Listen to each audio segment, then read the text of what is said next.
All right, hello everyone. My name is Sarah Plaxco, and I'm a graduate assistant for UNT Student Activities. And today we're going to be talking about passing the torch, transitioning as an officer individually or as an officer team. Let's get started.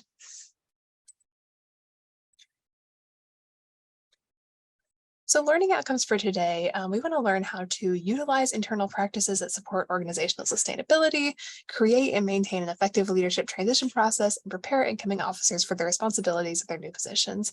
In a nutshell, we want to try to make your transition process as smooth as possible so that old officers can leave the organization feeling confident about how the new officers are going to handle things, and new officers can feel like they have a great handle on their responsibilities for the upcoming school year.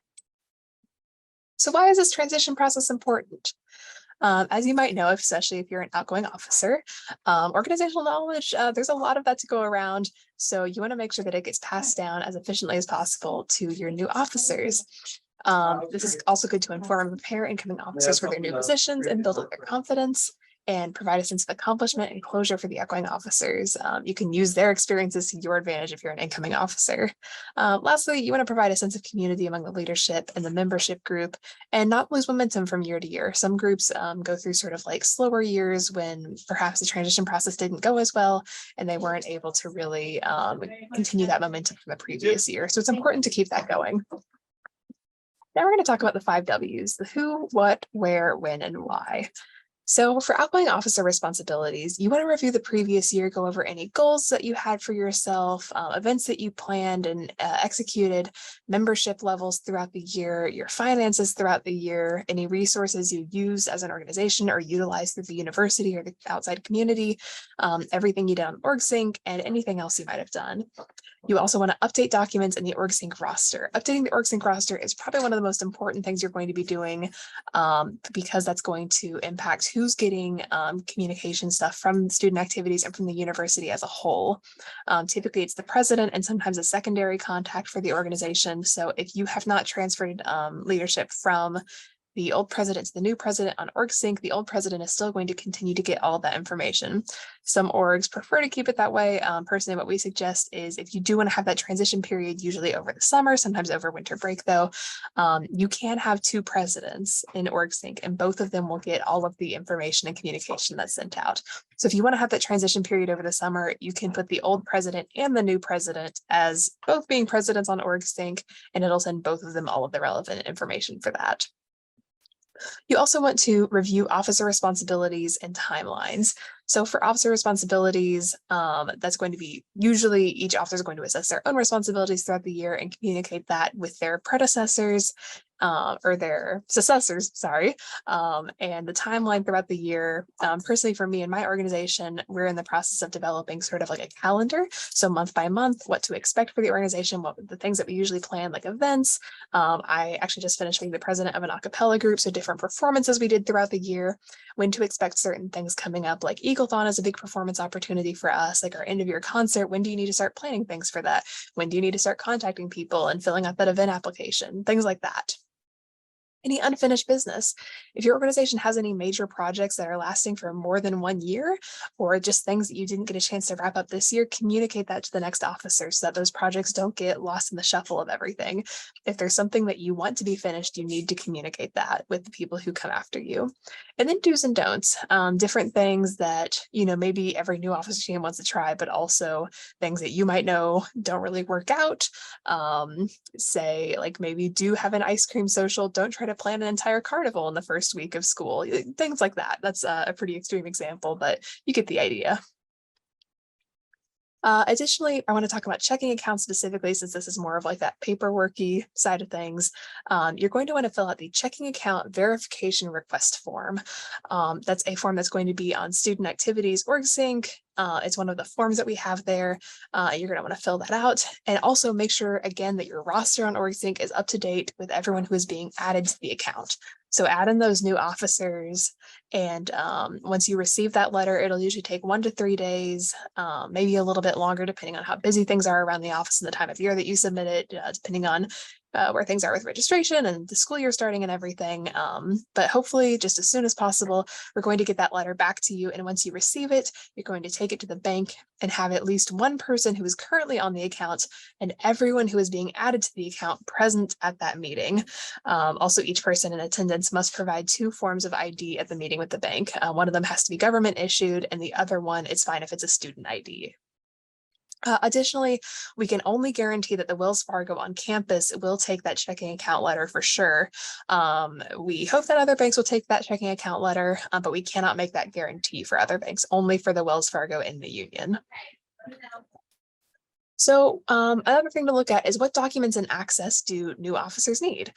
For example, my organization uses a Google Drive for everything. So we like to make sure that all the new officers are very, very knowledgeable about where to find everything in the Google Drive, how to navigate that, all the different files that are present there. If there's any like private files with like private information, make sure that those the access to those files changes over time with the new officers.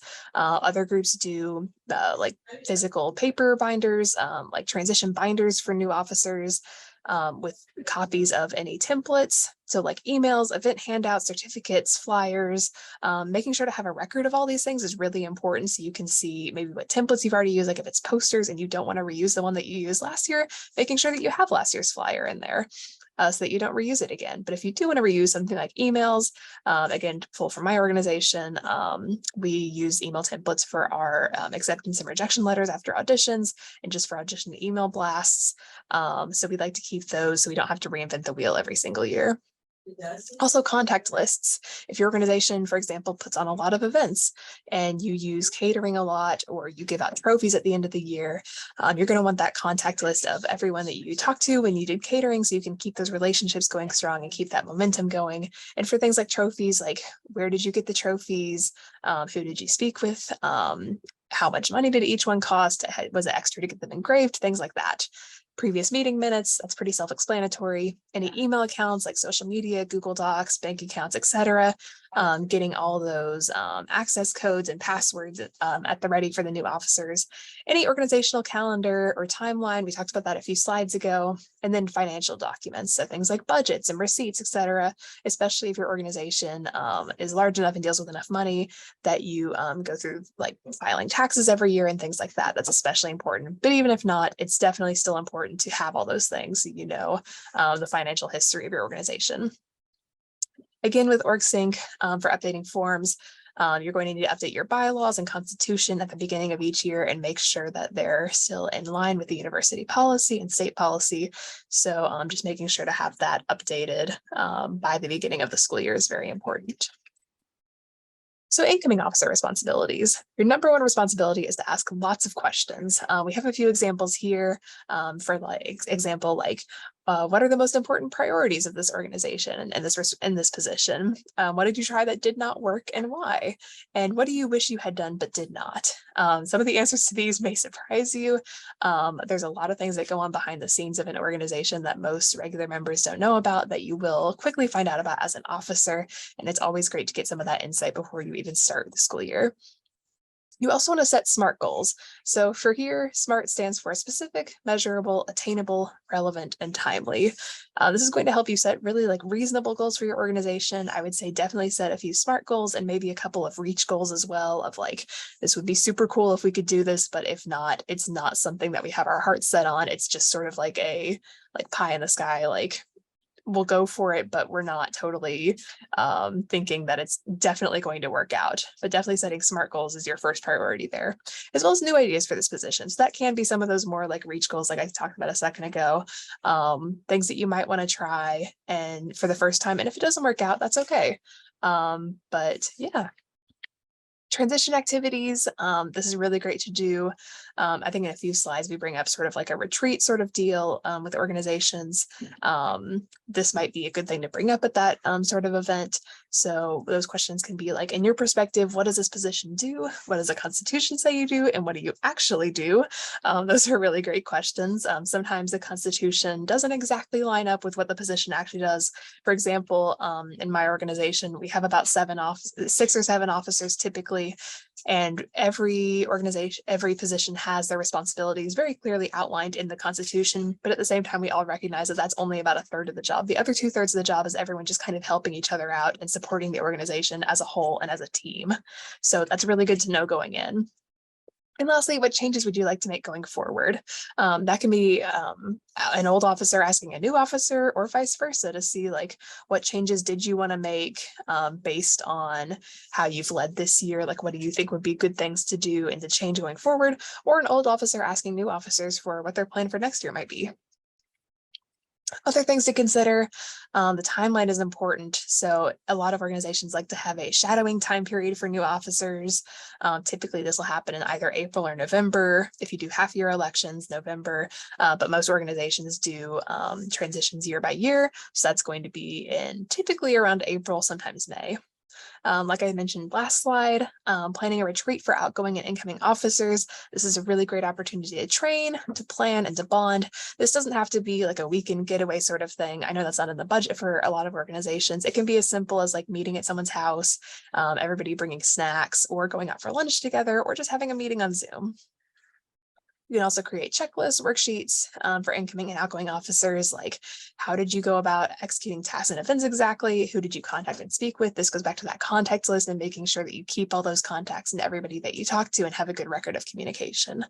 Lastly, you should get feedback and communicate. You can get input or evaluations from membership. Google Forms are a great way to do this. You can even make it anonymous. Make sure to keep your advisor in the loop, especially with presidents. Usually it's a good idea to have your old president introduce your new president to your advisor. That can be over email and a Zoom meeting, in person, whatever works best for you guys. And then when in doubt, Student Activities is always here to help. If you have any questions, please don't hesitate to call us. Our number is on this last slide. You can give us an email because come by our office in Union 345, and we'd be really happy to help you guys with whatever you need help with.